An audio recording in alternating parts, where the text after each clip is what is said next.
नमस्कार। आज हमारे बीच में ईश्वर सिंह जी हैं जो कि गुरुग्राम लोकसभा से प्रत्याशी हैं PPID people's party of India democratic के।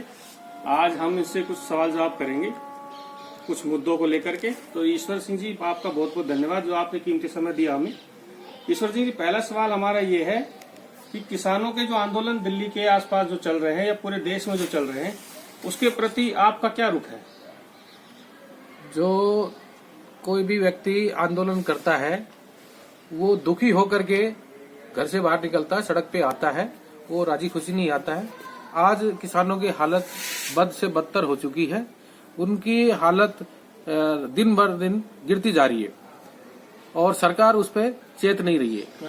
तो इसलिए वो मजबूरी में सड़क पे आ रहे हैं और उनकी मांग पूरी हो, उनकी एमएसपी की मांग पूरी हो, इसका हम समर्थन करते हैं। मैं व्यक्तिगत रूप से मैं उनकी इस मांग का दिल से स्वागत करता हूं और समर्थन करता हूं। ईश्वर सिंह जी, एक मैं आपका ध्यान एक मुद्दे पर और आकर्षित करना चाहूंगा।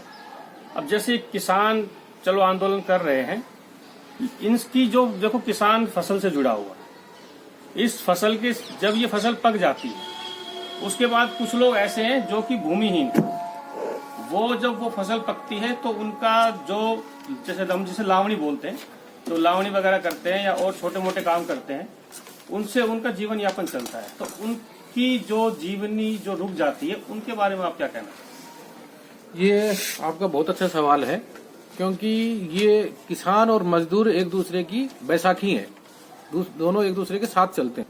और ये जो किसानों की जो बात वो तो हर सरकार में हुई है और वो मांग माननी भी गई है, लेकिन उनसे जुड़े हुए मजदूरों की बात नहीं मानी गई है। क्योंकि जब फसल पकती है तो उनको कटाई के लिए, उसकी ढुलाई के लिए मजदूरी मिलती है, लेकिन जब फसल नष्ट हो जाती है, जो बाढ़ से हो चाहे ओले से हो, तो किसान का तो मुआवजा मिल जाता है, जो सरकार का अच्छा निर्णय है, लेकिन मजदूर को तो कुछ नहीं मिला।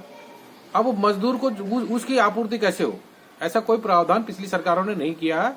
अगर जनता हमें मौका देगी तो हम इस विषय में जरूर पूरा करेंगे। मैं आपको बताना चाहता हूं कि जो जमीन, गांवों की जमीन जो इंडस्ट्री के लिए जो एक्वायर की गई है, तो जब एक्वायर की गई है तब तो ये कहा गया था कि भाई ये यहाँ इंडस्ट्री लगेगी, यहाँ के लोगों को रोजगार मिलेगा और रोजगार मिलेगा, इनका अच्छा जीवन यापन होगा।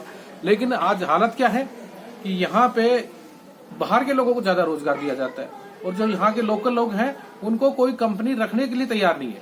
वो ये कहती हैं कि ये लोग तो हड़ताल करते हैं, इसके वजह से जो है उनको ये जो साधन था, जो मजदूरी का साधन था, वो भी उनका खत्म हो गया। और ये जो मजदूर के विषय जो किसान से जुड़ा हुआ है, ये बहुत जरूरी मुद्दा है। हमारी सरकार आती है या जनता हम पे विश्वास रखेगी तो हम इस पे जरूर संज्ञान लेंगे और इसके प्रति कानून बनवाएंगे।